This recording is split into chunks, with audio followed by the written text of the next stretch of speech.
মোৰ আগৰ মিনি ব্লগটো চাইছে যদি গম পাইছে মই গৈছিলোঁ ৰিচেণ্টলি ৱেষ্ট বেংগল। তো এইটো ভিডিঅ' তাৰে পাৰ্ট 2 হয়।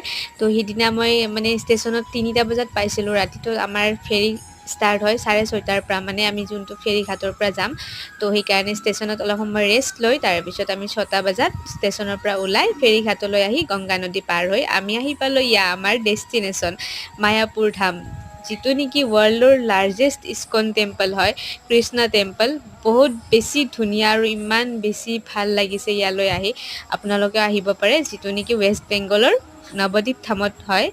আৰু আমি অহাৰ আগদিনাখনে আছিলে ৰথ যাত্ৰা, তো তাৰে ভিউ অলপমান চাব পাৰিলোঁ। নেক্সট আমি গৈছিলোঁ গৌশালা চাবৰ কাৰণে। ইয়াতে ডাঙৰ গৌশালা এটা আছে, তো তাতে মানে বহুত বেছি গাই আছে আৰু বহুত বেছি ধুনীয়া পৰিৱেশ হয় ইয়াৰে, শান্ত মানে একদম পিচফুল মানে। তো তাৰে পিছতে আমি গ'লোঁ প্ৰসাদ খাব। ইয়াৰে লং এটা ভিডিঅ' বনাইছোঁ, আপোনালোকক লিংকটো দি দিম বাৰু, চাই থাকিব।